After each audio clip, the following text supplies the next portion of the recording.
I'm on West Confederate Avenue on Seminary Ridge, which was the Confederate position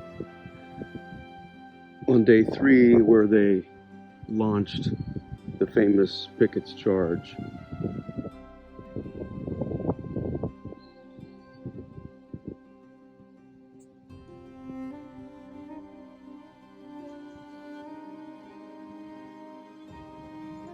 Beautiful.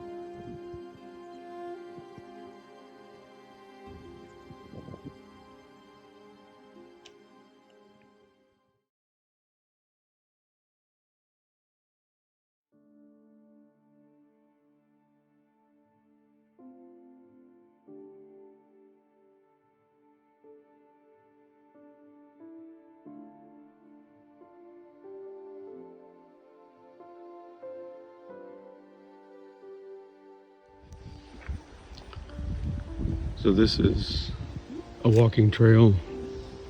This sort of parallels Pickett's Charge on the 3rd day of the battle. I just left Seminary Ridge,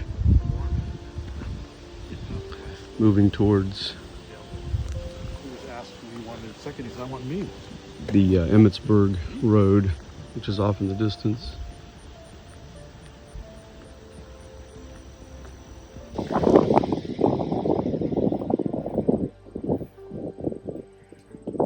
So behind me is the field across which the Confederate infantry charged on the 3rd day of the battle, known as Pickett's Charge, led by General George Pickett. And if you can see the cars on the road off in the distance, that's Emmitsburg Road, where the Union positions were.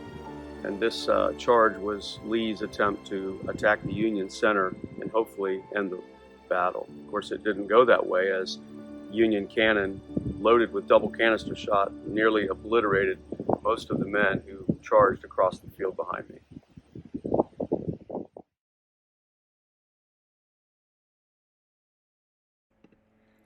This is a great view of both Little Round Top and Big Round Top. I took this picture about a mile from the actual site, and if you look at the far left of the photograph, you can kind of make out Little Round Top by the brownish kind of summit with a vertical monument on it.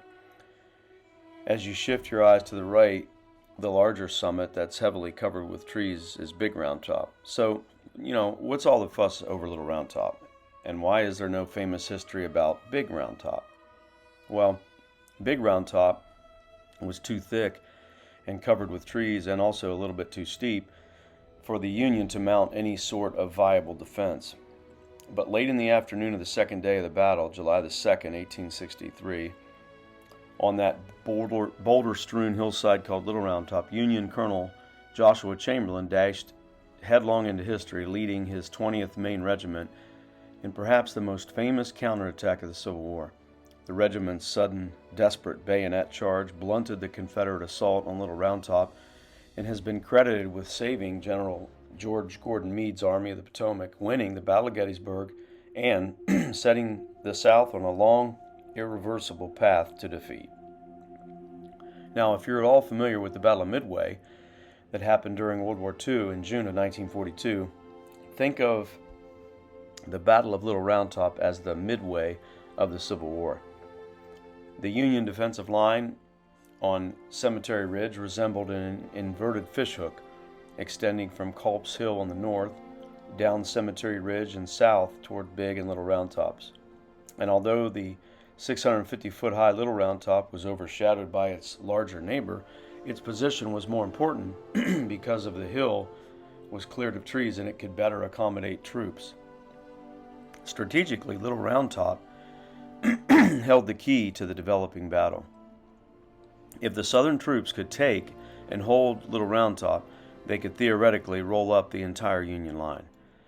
Meade also sensed something significant about the two adjacent hills to his left that day, and so that afternoon he sent his chief of engineers, General Warren, to assess the situation. And to his utter amazement, General Warren found Little Round Top completely undefended. He quickly sent a messenger to General Meade requesting immediate assistance. Meade sent Colonel Strong Vincent 3rd Brigade commander of the 5th Corps, to the hill, and Vincent's 3rd Brigade included the 44th New York, 16th Michigan, 83rd Pennsylvania, and the 358-man 20th Maine under Joshua Chamberlain. As he arrived on Little Round Top, Colonel Vincent chose a line of defense that started on the west slope of the hill, which is actually what you can see from this vantage point. When the first regiments reached the rocky outcrops in that area, Vincent put them into line. The last thing Vincent told Chamberlain was, "This is the left of the Union line. You're to hold this ground at all costs." Chamberlain ordered the regiment to go on line by file. Shortly after the Federals had taken up their positions, the 824 men of the 4th and 5th Texas regiments of General J.B. Hood hammered up the slope of Little Round Top, pushing toward the center and right of Vincent's line. And during that assault, Captain Nichols, the commander of the 20th Maine's Company K, ran to alert Chamberlain that the Confederates seemed to be extending their line towards the regiment's left. Chamberlain called his company commanders together and told them his battle plans. And with the new information from Captain Nichols, Chamberlain ordered a right-angle formation extending his line farther to the east. Elements of Hood's division, the 15th and 47th Alabama, then began to smash into the main troops. Hood ordered these regiments to find the Union left, turn it, and to capture Little Round Top.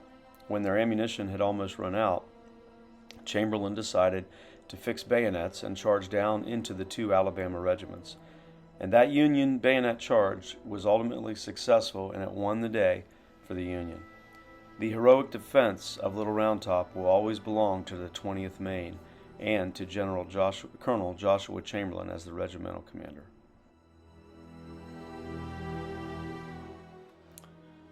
This is a photograph of the peach orchard.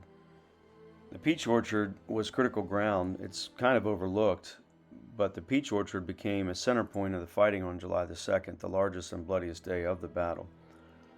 General Lee chose the intersection at the peach orchard as the launching point for his attack on day 2. Now, Union commanders had expected it elsewhere, but before Lee's troops arrived, Union General Dan Sickles moved his 3rd Corps up to the peach orchard, and this surprised Lee and Longstreet, inasmuch as General Sickles' move also surprised General Meade. The first combat at the peach orchard was an artillery fight, and as many as 86 cannons exchanged close-range fire while the infantry prepared for action. The Confederates did break the peach orchard position, and they held it the next day as an artillery platform to support Pickett's charge.